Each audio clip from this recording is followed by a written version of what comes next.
Welcome back to the Spencer for Hire channel. Today's gonna be a little different. We're not in the garage. I've been thinking about what this next video is gonna be, and I realized I've been jumping ahead and putting all this stuff together, and we could go over numbers. We could talk about how much it costs to actually do a Coyote Swap yourself. Obviously, there's companies out there like Fat Fender, Power by the Hour. There's probably plenty more, but that can do it for you and charge you a good amount of money, but they provide an amazing product. And you know, honestly, so far, I think building this truck, the F100, I think anybody can do it. You know, I mean, you might have to go outsource maybe a mobile welder to come in and weld certain things if you're not welding savvy. But you know, I think this project can be built by anyone that puts their mind to it. So we're going to start talking about numbers. First is going to be our junkyard engine. So let's get started. First, we have the BYC mounts for the Crown Vic. Those go for about $125. You can get some knockoffs for a little bit cheaper on eBay. And the next, obviously, is the Crown Vic front suspension. That may vary depending upon the junkyard in your area, but I paid about $250, but a friend of mine just paid about $300 from the same junkyard, so the prices are going up. Next, we got the Outcast AutoWorks engine mounts that I was talking about in one of my videos, where it allows you to move the engine front and back 1 to 3 inches, so you can get it closer to the firewall. That goes for about $110 on their website. And then the next list of parts is what we got, or what I got from Fat Fender Garage. I've been watching his videos for like the last year, and I saw a lot of their stuff was made in-house. He did a lot of testing, and I really like the products. I don't really know a lot about Power by the Hour. The Mustang, the White Coyote, it has a lot of parts from Power by the Hour. So when I get through tearing it apart, I will let you know my thoughts on most of those parts that this gentleman purchased. But let's start off with the power steering conversion kit. Obviously, new Mustangs, they came with electric power steering. And Fat Fender has this company called KRC Power Steering.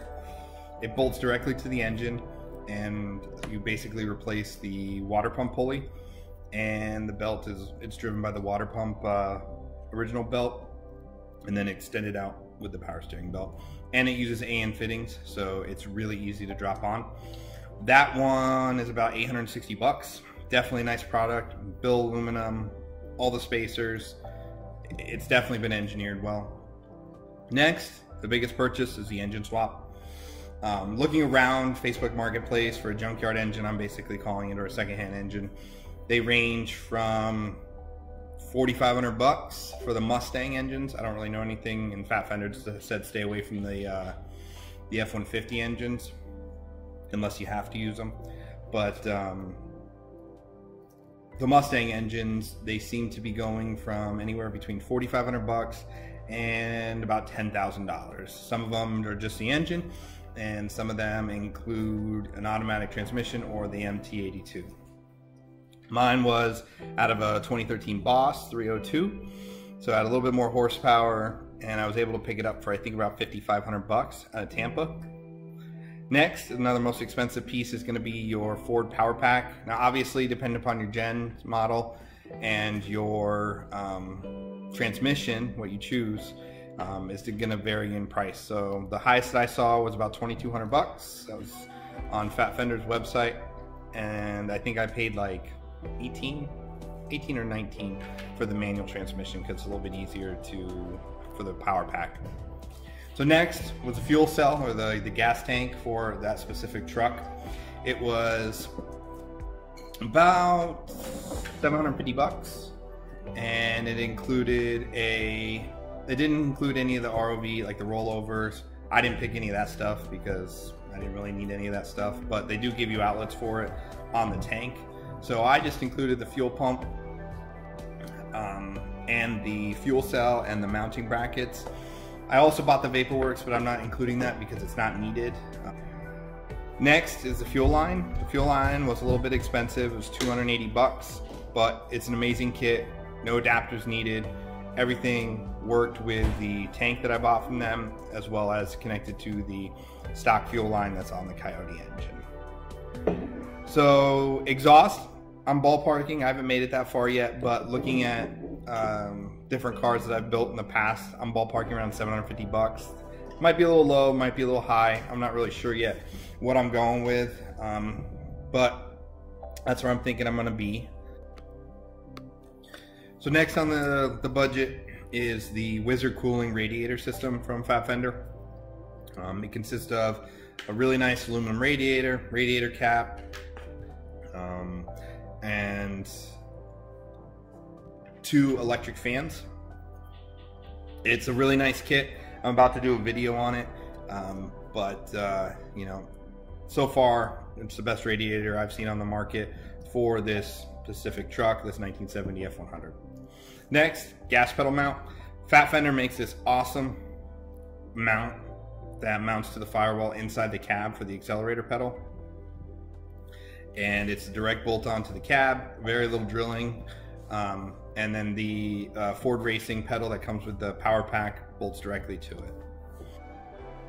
So next is going to be the new engine. Obviously everything else is going to stay the same. So I mean, these engines that I've been looking at vary and depend upon where you're going to get them from, but I'm basing my numbers strictly off their website, Fat Fender Garage, and their ballpark is around 17 grand for a engine and transmission swap.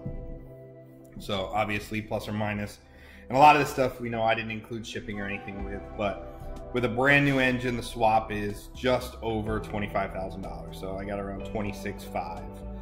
So obviously you can see that it is going to be a pricey swap to do a Coyote and say a Fox body, or a F100 or Bronco, or whatever you want to put them in. You know the motors are are a lot more expensive than say an LS, and then just all the accessories to get them to work inside your car correctly. It's going to add up. I didn't even include air conditioning. I didn't include, a new Dakota digital gauges, and basically all that's going to be like another $3,000 or $4,000 just to get that in your truck or car. So, the purpose of this video is to show you that a minimal swap is probably going to be around, I don't know, $15,000, $16,000 to put something in your vehicle. Base model, get you down the road doing some burnouts, and then like the guy, like the owner of Fat Fender says, the builds can skyrocket after that. And then if you're going to do it yourself, you're going to cut on labor, because that's where most shops, they're not making their money. Basically they're making their money off of labor, because it takes a lot of time and a lot of effort and a lot of manpower to put these swaps in the trucks. So I hope you enjoyed the video. The goal of this was to show you that anybody can do a swap.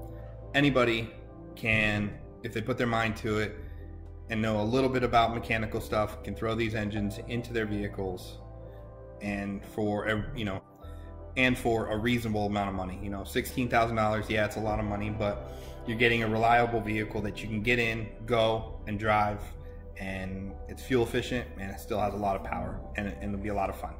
So I appreciate you watching. Thank you. Subscribe, like. We're going to try to do some more videos like this, maybe one on the Mustang and all the parts required, all the parts required for the Fox body or the White Coyote project. Maybe I'll do a tally on that, or research how much all that stuff was that the gentleman purchased for that car, and let you know what that is. So thank you again. I really appreciate it.